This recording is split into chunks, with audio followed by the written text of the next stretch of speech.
Ayan, magandang araw sa ating mga kababayan from Luzon, Visayas at Mindanao, saan mang sulok ng mundo. Ang pag-usapan natin ngayong hapon ay itong si Rowena Guanzon. Sino dito yung hindi nakakilala kay Rowena Guanzon? Mayroon pa ba dito na hindi nakakilala kay Rowena Guanzon? Imposible na hindi nyo siya kilala, no? Actually, marami kasing mga nagtataka at nagtatanong bakit ganun po yung asal niya. Abogada naman siya. Edukada naman siyang tao. Sa paningin ng mga naniniwala sa kanya, parang mga nasa alta sosyudad man. May pera, elite.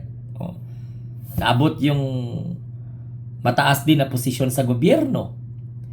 Pero, bakit yung behavior niya sa social media kakaiba?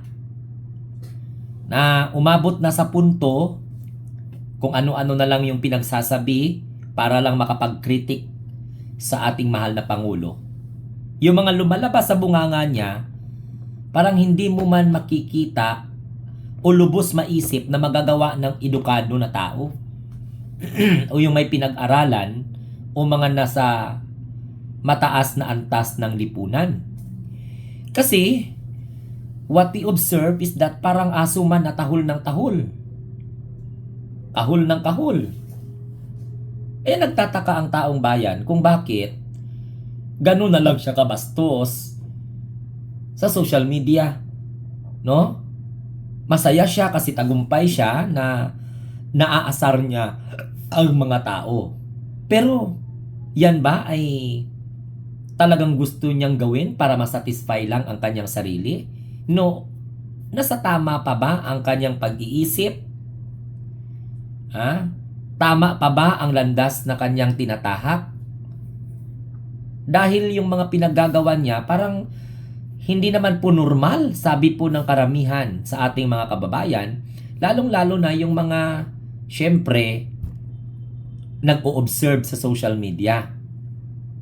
Alam nyo kung makamura siya sa presidente, makaakusa siya sa presidente, makapagsabi siya sa mga tao, very convincing.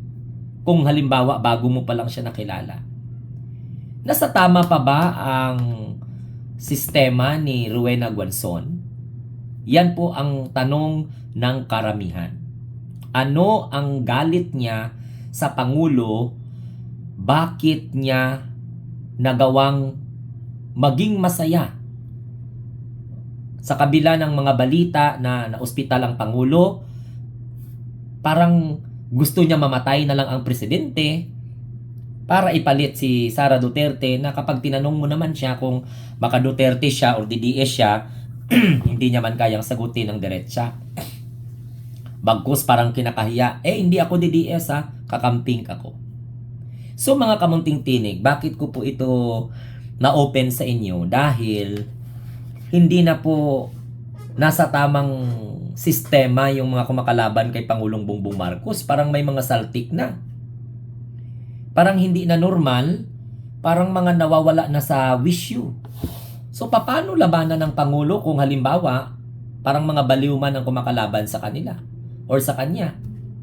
Paano po papatulan ng presidente yan? Alam naman natin, ang Pangulo ay hindi po talaga yan mapagpatol.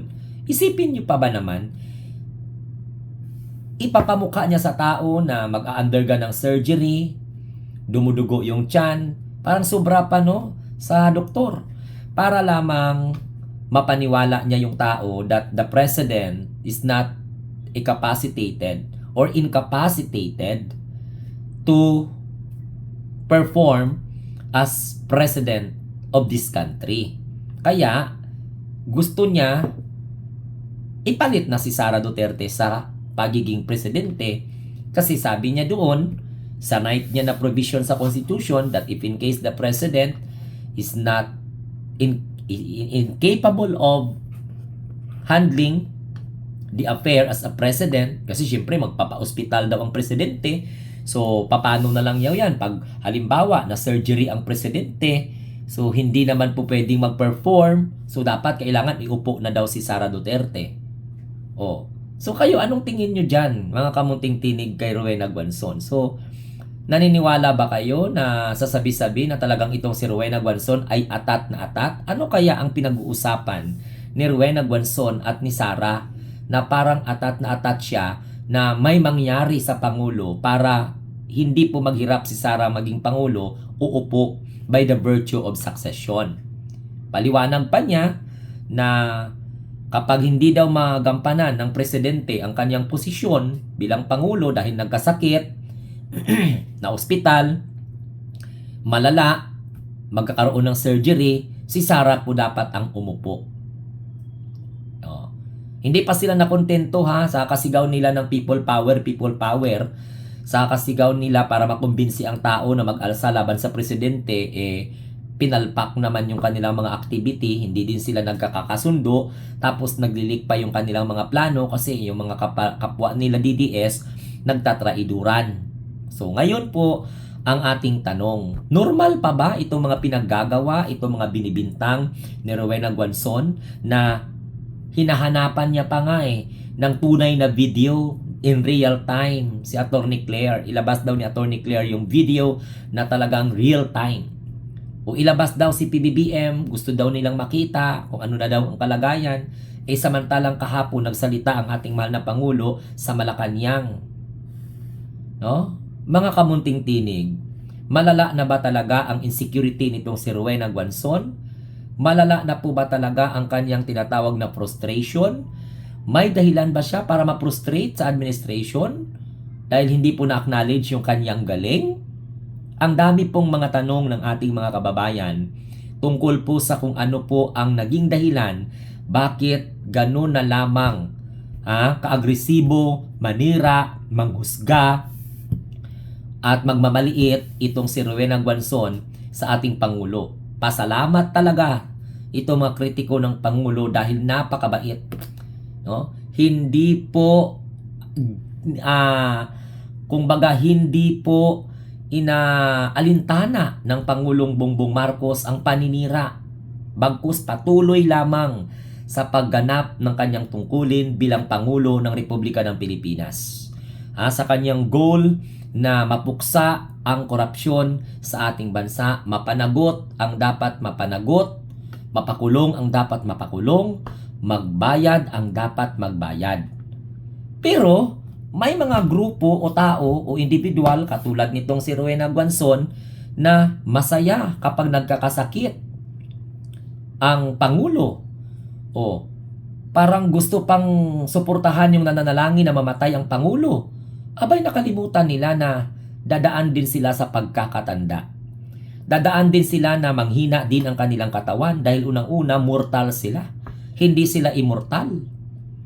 So sigurado ba itong mga tao na ito kung makapang maliit, makapang alipusta, makapapanira, magpapaniwala sa tao na maluba na ang kalagayan ng Pangulo, hindi kaya ito tinatabla ng mga sakit? Hindi kaya ito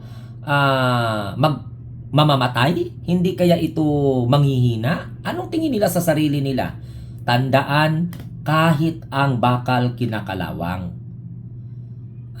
So, sobrang yabang lang talaga nitong si Rowena Guanzon na ito. At syempre yung iba pang mga kritiko ng Pangulong Bongbong Marcos. Kaya nga po, suportado nila yung peke na medical certificate. Kaya itong si Rowena Guanzon, paniwalang-paniwala siguro doon sa kumalat na medical certificate na pinabulaanan na po ng St. Luke's na hindi po yun totoo. So wala pong ipangamba ang publiko. Pero si Rowena Guanzon ay isa sa mga elemento na pinapaniwala yung mga tao na malubha ang kalagayan ng Pangulo, para nang sa ganun mag-isip na dapat iupo na si Sara bilang presidente ng Pilipinas. In your dreams, hindi po mangyayari yun.